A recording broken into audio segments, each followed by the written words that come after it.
فاعوذ باللہ من الشیطان الرجیم بسم اللہ الرحمن الرحیم کتاب انزلناه الیک مبارک لیدبروا آیاته ولیتذکر اولو الالباب صدق اللہ العظیم. وقال اللہ تبارک وتعالی ومن احسن قولا ممن دعا الی اللہ وعمل صالحا وقال اننی من المسلمین ولا تستوی الحسنة ولا السیئة ادفع بالتي هي احسن فإذا الذي بينك وبينه عداوة كأنه ولي حميم وما يلقاها إلا الذين صبروا وما يلقاها إلا ذو حظ عظيم صدق الله العظيم. وقال النبي صلى الله عليه وسلم نعمتان مغبون فيهما كثير من الناس الصحة والفراغ. وقال النبي صلى الله عليه وسلم ألا فليبلغ الشاهد الغائب أو كما قال صلى الله عليه وسلم. وقال النبي صلى الله عليه وسلم التاجر الصدوق الأمين مع النبيين والصديقين والشهداء والصالحين أو كما قال صلى الله عليه وسلم. سب سے پہلے تو میری ایک گزارش ہوگی، ہمارے استاد مولانا طارق جمیل صاحب انشاءاللہ تھوڑی ہی دیر میں آپ کے ہاں پہنچنے والے ہیں اور آپ سے انشاءاللہ مفصل خطاب فرمائیں گے. تو یہ جو موبائل ہے اللہ آپ حضرات کو جزائے خیر دے. سب تاجر حضرات ہیں، بہت بڑے بڑے تقاضے بھی ہوتے ہیں، لیکن اس وقت الحمدللہ ہم اللہ اور اس کے رسول کی بات سننے کے لیے بیٹھے ہوئے ہیں. تو اس کو یا تو بند کر دیں اور اگر بہت ہی ضروری ہے تو اس کو سائلنٹ کر دیں، کیونکہ اس وقت یہ انتہائی مخل ہوتا ہے. عام طور پہ آپ نے مساجد میں بھی دیکھا ہوگا کہ نماز کے اندر بھی یہ مخل ہو رہا ہے. اور اللہ معاف کرے، ہم لوگ حج پہ گئے، دعا کریں اللہ ہم سب کو بار بار حج نصیب فرمائے. تو وہاں حج میں بیت اللہ کے اندر وہاں طواف کرتے ہوئے اللہ معاف کرے وہ انڈیا کے گانوں کی ٹونیں وہ بیت اللہ میں طواف کرتے ہوئے لوگوں کے موبائل سے سنی تھی. تو یہ آج سے بہت پہلے مقدمہ ابن خلدون، جس نے ابن خلدون نے جو تاریخ لکھی ہے، بہت لمبی تاریخ ہے، انہوں نے ایک بات لکھی ہے جہاں مسلمانوں کے عروج اور زوال کو انہوں نے لکھا کہ مسلمان کب عروج پکڑتے ہیں اور کب زوال پذیر ہوتے ہیں. تو اس نے وہاں آخر میں لکھا ہے کہ جب مسلمانوں میں یہ بیماری پائی جائے تو سمجھ لیں کہ یہ تابوت کا آخری کیل ہے. اب مسلمان قوم کو سوائے توبہ کے اور کوئی چیز نہیں بچا سکے گی. اور وہ اس نے تو یہ لکھا تھا کہ جب مسلمانوں کے گھروں سے موسیقی کی آواز آنے لگ جائے تو سمجھ لو اب اس قوم کو اللہ کے عذاب سے کوئی بچا نہیں سکتا. میں اکثر کہا کرتا ہوں، اس نے تو یہ کہا تھا کہ مسلمانوں کے گھروں سے موسیقی کی آواز آنے لگے، تو اب تو اللہ کے گھروں سے موسیقی کی آواز آ رہی ہے، اللہ کے گھروں سے. تو بہتر یہی ہے کہ موبائل ایک ضرورت بن چکا ہے، ضرور استعمال کرنا چاہیے. ضرورت ہے، آدمی اچھے انداز میں ٹریس بھی ہو جاتا ہے اور کئی ضروریات اس سے پوری بھی ہو رہی ہیں، اس سے تو کوئی انکار نہیں کر سکتا. لیکن خاص طور پہ جہاں ایسا مجمع ہو، مساجد ہوں، حج پہ جائیں، مدینہ منورہ ہے، اور پھر اپنی ٹونوں کو بدلیں، اچھی سے اچھی ٹونیں. ہاں قرآن نہ لگائیں، اور کیونکہ قرآن بعض لوگوں نے قرآن لگا لیا ٹون اور آذانیں لگا لی، تو وہ بھی مناسب نہیں ہے. وہ بھی فتویٰ آ چکا ہے، کیونکہ جب آپ اس کو گفٹ ٹون پہ لگائیں، چاہے آپ اس کو جو عام طور پہ لگی ہوتی ہیں ٹون اس پہ لگائیں گے، تو اگر درمیان میں آپ نے اٹھا لیا تو قرآن کریم کا ترجمہ بدل جاتا ہے، تو اور اس کا معنی مفہوم بدل جاتا ہے، تو اس سے بھی بندہ گناہ کبیرہ کا مرتکب ہوتا ہے. پرندوں کی آواز ہو گئی، اسی طرح نعتیں ہو گئی عربی میں یا پھر اردو میں نعت ہوئی، اس قسم کی چیزیں ٹونوں پہ لگا لینی چاہیے. آدمی خود بھی وہ اللہ کی رحمت سے دور نہیں ہوتا اور مجمع بھی اللہ کی رحمت سے دور نہیں ہوتا. تو انشاءاللہ میری باتوں کو برا تو نہیں منائیں گے نا بھائی؟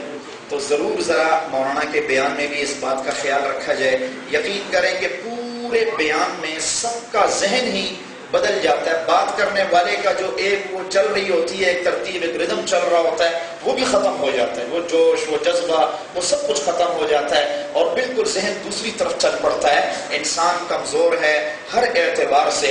اب وہ صحابہ والا زمانہ تو ہے نہیں کہ بھائی وہ نماز میں کھڑے ہوتے تھے تو تیر بھی نکال لیے جاتے تھے، اور اللہ بھی ہم سے وہ مجاہدے اور وہ قربانیاں تو مانگ نہیں رہا، لیکن جس درجے کی مانگ رہا ہے، میرے نبی محمد مصطفیٰ صلی اللہ علیہ وسلم نے فرمایا کہ دیکھو جس دور کے اندر یہ چیزیں پائی ہیں، ایک میں حدیث آپ کو سناتا چلوں۔ حضور علیہ السلام کیونکہ انتہائی غمگین رہتے تھے اپنی امت کے بارے میں، متواصل الاحزان، یہ حدیث میں حضور علیہ السلام کے بارے میں یہ الفاظ آتے ہیں، متواصل الاحزان، حضور اکثر غم میں رہتے تھے۔ اور ایک آپ کو عجیب بات بتاؤں، حضور علیہ السلام غم میں اپنی داڑھی میں ایسے ہاتھ مارتے تھے، جیسے آدمی وضو کرتا ہے نا تو وضو کرتے وقت خلال کیا جاتا ہے، تو حضور علیہ السلام غم میں لمبے لمبے سانس اور پھر اپنی داڑھی مبارک میں ہاتھ مارتے تھے، اور پھر الحمدللہ علی کل حال یہ اکثر پڑھا بھی کرتے تھے۔ تو کئی دفعہ صحابہ کو ہم لوگوں کے بارے میں اطلاع کی، صحابہ تو ان کو تو بالکل ہمارا زمانہ سمجھ بھی نہیں آ سکتا تھا نا، لیکن حضور علیہ السلام کو کیونکہ اللہ نے اپنے بعد وہ سب سے زیادہ عالم اور اتقی اور احسن اور ہر لحاظ سے حضور علیہ السلام کو علم دیا تھا، اور حضور علیہ السلام کو اللہ نے مزید بھی کہا وَقُلْ رَبِّ زِدْنِي عِلْمًا، اے میرے حبیب ہر نماز کے بعد ہر موقع پہ یہ مانگا کر، اے اللہ میرے علم کو بڑھا، میرے علم کو بڑھا، میرے علم کو بڑھا۔ ہمارے استاد مولانا طارق جمیل صاحب فرماتے ہیں، ہم علماء کو اکثر وہ کہا کرتے ہیں میں روزانہ 50 دفعہ یہ دعا مانگتا ہوں وَقُلْ رَبِّ زِدْنِي عِلْمًا۔ تو آدمی اللہ سے مانگے بھی، تو حضور صلی اللہ علیہ وسلم ایک مرتبہ ٹیک لگا کے بیٹھے ہوئے تھے، تو آنکھوں سے کچھ آنسو اور لمبے لمبے سانس لے رہے، صحابہ کرام رضوان اللہ علیہم اجمعین سامنے بیٹھے ہوئے تھے، تو صحابہ سے تو برداشت نہیں ہوتا تھا، حضور کا ایک آنسو بھی صحابہ کو نہیں برداشت ہوتا تھا۔ تو حضور علیہ السلام نے جب صحابہ نے عرض کی یا رسول اللہ خیر تو ہے، کوئی پریشانی ہے، کوئی مسئلہ ہو ہمیں بتائیں، جو ہم سے ہو سکے گا ہم آپ کے لیے کریں گے۔ حضور علیہ السلام نے فرمایا نہیں میں تمہیں ایک بات بتانے لگا ہوں، کیف انتم، تمہاری حالت اس وقت کیا ہوگی۔ اب دیکھیں اسلام آباد کا یہ مجمع ماشاءاللہ پڑھا لکھا تاجروں کا طبقہ بیٹھا ہوا ہے، آپ کو زیادہ مثالیں دینے کی ضرورت نہیں پڑے گی۔ حضور علیہ السلام نے فرمایا کیف انتم، تمہاری حالت اس وقت کیا ہوگی، ابتغاء نساؤکم، جب تمہاری عورتوں کی باغیں تمہارے مردوں کے ہاتھوں سے نکل جائیں گی۔ کیا مطلب؟ تمہارے فیصلے عورتیں کیا کریں گی، عورتیں وہ مردوں سے آگے آگے چلیں گی اور مرد ان کے پیچھے چلیں گے۔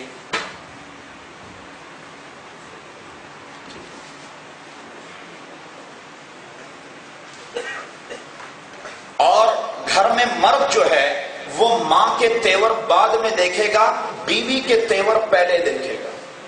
میں اکثر اپنے نوجوان دوستوں کو جب جماعتوں میں چلتا ہوں تو بعض اوقات پوچھتا ہوں کہ یار یہ ایک بات تو بتاؤ، جب تم رات کو گھر جاتے ہو تو ماں کو کبھی تیل لگایا، کبھی ماں کے ٹانگیں دبائیں، بیوی کے پاس جانے سے پہلے، بیوی کے کمرے میں جانے سے پہلے کیا ماں کے پاس جاتے ہو یا بیوی کے پاس جاتے ہو؟ باپ کے پاس جاتے ہو یا بیوی کے پاس جاتے ہو؟ میں کئی نوجوانوں سے پوچھتا ہوں کبھی باپ کو تم نے تیل لگایا یا ماں کے قدموں پہ تیل لگایا یا ماں کو کبھی دبایا؟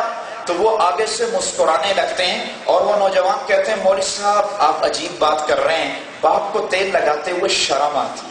تو میں اکثر کہا کرتا ہوں ہم لوگوں کی بھی اب عجیب حالت ہو چکی ہے آج کے نوجوانوں کی، جہاں ہمیں شرم کرنی چاہیے وہاں ہم بے شرم ہو جاتے ہیں، اور جہاں ہمیں شرم نہیں کرنی چاہیے وہاں ہمیں شرم آنے لگ جاتی ہے۔ اب بازار میں حضور علیہ السلام نے فرمایا اپنی آنکھوں کو جھکا کے چلو، شرم سے چلو، ہاں۔ لیکن آج کا نوجوان وہ بازار میں چلتا ہے، ہر ایڈورٹائزمنٹ پہ پہلی بات تو ایک عورت سجی ہوئی ہے۔ آج کل اللہ معاف کرے عورت اتنی بے حیثیت ہو چکی ہے کہ وہ ماچس کی ڈبیا ہوتی ہے نا، اس کو بھی بیچنے کے لیے، اس پر بھی ایڈورٹائزمنٹ کے لیے عورت کو سجا دیا گیا۔ ہمارے رائمنڈ کے ایک بزرگ ہیں الدتہ صاحب، وہ ایک دفعہ کہنے لگے دیکھو مولوی صاحب جب کسی کو دعوت دیا کرو نا تو اس کو ایک ٹافی کھلا دیا کرو۔ ایک لطیفہ سنانے لگا، ایک ٹافی کھلا دو، اکرام ضرور کرو، مسلمان کا اکرام کرنا چاہیے، جس کو بھی دعوت دو ٹافی دے دو، کیونکہ آج مسلمان کے دل میں عورت کی اتنی قدر نہیں ہے جتنی ٹافی کی ہے۔ تو میں بڑا حیران ہوا، میں نے کہا یہ کیا بات کر رہے ہیں؟ تو پھر کہنے لگے تم حیران نہ ہو، اس لیے کہ آج ٹافی جو ہے نا وہ 3 پردوں میں بند ہے اور عورت بغیر پردے کے باہر ہے، تو بتاؤ قدر کس کی زیادہ ہوئی؟